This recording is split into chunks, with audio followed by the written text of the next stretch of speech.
कि बहुत से लोग बात के मर्म को समझते नहीं है। वो सोचते हैं कि हमारे नेता के विपक्ष में हैं। वो लोग क्या करते हैं कि जैसे कबड्डी का खेल होता है तो एक लाइन खींच के या तो इधर रहो या तो उधर रहो, बीच में नहीं रह सकते। हमारा तो हम ना इधर रह सकते ना उधर रह सकते, क्योंकि राजनीति हमारा काम नहीं है। हम तो धर्माचार्य हैं। तो हमारी समस्या ये है कि जब हम गंगा का आंदोलन करते हैं तो हम भाजपाई घोषित हो जाते हैं कांग्रेसी लोगों के द्वारा, और जब राम मंदिर के बारे में शास्त्रीय प्रश्न खड़ा कर देते हैं तो कांग्रेसी हो जाते हैं। शंकराचार्य भाजपाई हैं या कांग्रेसी?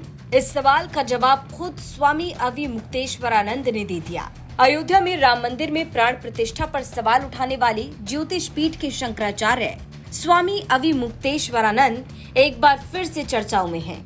शंकराचार्य ने रामलला की प्राण प्रतिष्ठा पर सवाल उठाए तो उन पर भी कई तरह के सवाल उठने लगे। कोई उन्हें कांग्रेसी बता रहा था तो कोई सरकार विरोधी।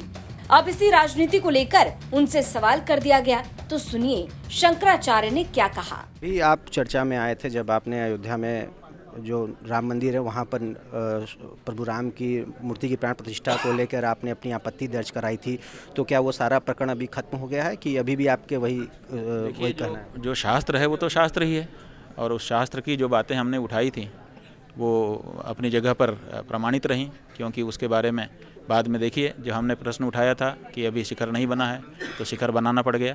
भले अस्थाई बनाया गया लेकिन बनाना पड़ा।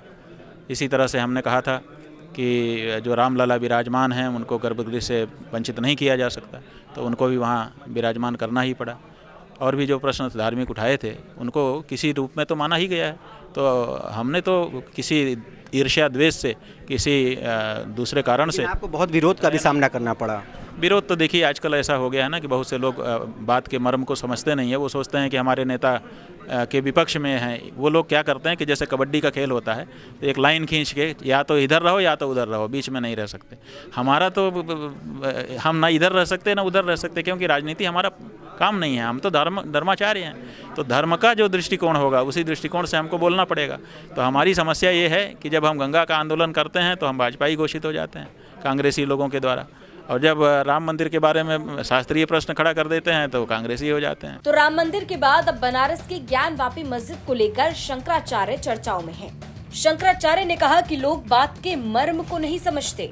कुछ लोग कबड्डी की तरह खेल में लाइन खींच देते हैं कि या तो इस तरफ या उस तरफ। वो कहते हैं कि मेरा काम राजनीति नहीं है। उन्होंने कहा कि वो जब गंगा आंदोलन करते हैं तो उन्हें भाजपाई कहने लगते हैं, और अब जब धर्म की दृष्टि से राम मंदिर पर शास्त्रीय सवाल उठा दिए तो लोग कांग्रेसी कहने लगे।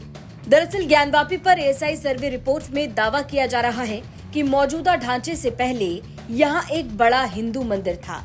एएसआई को वहाँ पर हिंदू मंदिर होने के कई प्रमाण भी मिले हैं। इसके बाद हिंदू पक्ष ज्ञानवापी में पूजा पाठ करने की इजाजत मांग रहा है।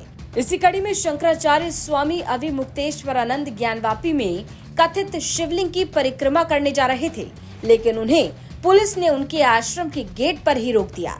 इसके बाद हंगामा होने लगा। जब शंकराचार्य जिद पर अड़े तो प्रशासन ने उन्हें नजरबंद कर दिया। अब उनका कहना है कि चाहे परमिशन लेकर ही क्यों न जाना पड़े, लेकिन वो कथित शिवलिंग की परिक्रमा जरूर करेंगे। वाराणसी से रोशन जायसवाल की रिपोर्ट, यूपी तक।